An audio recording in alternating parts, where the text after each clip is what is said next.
പനത്തടി ഗ്രാമപഞ്ചായത്തിന്റെ ബജറ്റ് അവതരണം നടന്നു. വൈസ് പ്രസിഡന്റ് പത്മകുമാരി ബജറ്റ് അവതരിപ്പിച്ചു. പനത്തടി ഗ്രാമപഞ്ചായത്ത് 2026-27 വർഷത്തെ ബജറ്റ് അവതരിപ്പിച്ചു. 37,89,77,396 രൂപ പ്രതീക്ഷിത വരവും 37,42,3873 രൂപ ചെലവും 47,73,523 രൂപ നീക്കിയിരിപ്പും പ്രതീക്ഷിക്കുന്ന 2026-27 വർഷത്തേക്കുള്ള Panathady panchayat budget panchayat vice president Padmakumari അവതരിപ്പിച്ചു. 2026-27 ബജറ്റ് അവതരിപ്പിക്കുന്നതിന് മുന്നോടിയായി 2025-26 വർഷത്തെ പദ്ധതിയുടെ സ്ഥിതി വിശകലനം ചെയ്യുന്നു. ഉൽപാദന മേഖലയിൽ 1,70,84,393 രൂപ വകയിരുത്തിയതിൽ 70,73,015 രൂപ നിലവിൽ ചെലവഴിച്ചിട്ടുണ്ട്. പ്ലാൻ ഫണ്ട് അവസാന ഗഡു ലഭിക്കുന്ന മുറയ്ക്ക് ചെലവ് ശതമാനം ഉയരുമെന്നാണ് പ്രതീക്ഷ. വനിതാ ഘടക പദ്ധതിക്കായി വകയിരുത്തിയ 44,65,750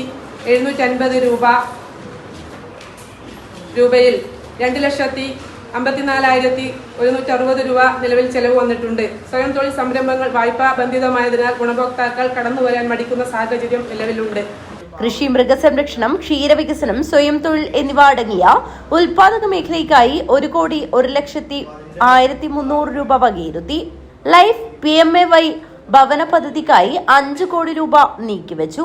ശുചിത്വം, കുടിവെള്ള പദ്ധതികൾക്കായി 1,25 ലക്ഷം രൂപയും ആരോഗ്യ മേഖലയിലെ വിവിധ പദ്ധതികൾക്കായി 75 ലക്ഷം രൂപയും നീക്കിവെച്ചു.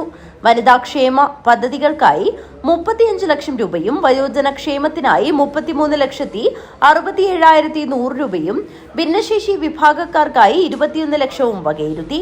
കുട്ടികളുടെ മേഖലയ്ക്കായി 17 ലക്ഷം രൂപയും പശ്ചാത്തല മേഖല റോഡ് ഫണ്ട് ഇനത്തിൽ 3,49,46,000 രൂപയും പശ്ചാത്തല മേഖല റോഡിതര ഫണ്ടിനത്തിൽ 91,81,000 രൂപയും നീക്കിവെച്ചു.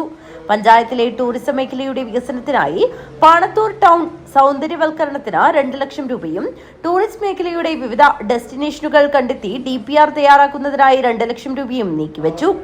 Panchayat president P. രഘുനാഥ് അധ്യക്ഷത വഹിച്ചു. പഞ്ചായത്ത് സെക്രട്ടറി മുഹമ്മദ് അലി ഇർഷാദ് സ്വാഗതം പറഞ്ഞു. ഭരണസമിതി അംഗങ്ങൾ, ആസൂത്രണ സമിതി അംഗങ്ങൾ, നിർവഹണ ഉദ്യോഗസ്ഥർ, ഗ്രാമപഞ്ചായത്ത് ഉദ്യോഗസ്ഥർ, മാധ്യമ പ്രതിനിധികൾ, പ്രൊമോട്ടർമാർ തുടങ്ങിയവർ ബജറ്റ് അവതരണത്തിൽ പങ്കെടുത്തു. News bureau, Kanhangad.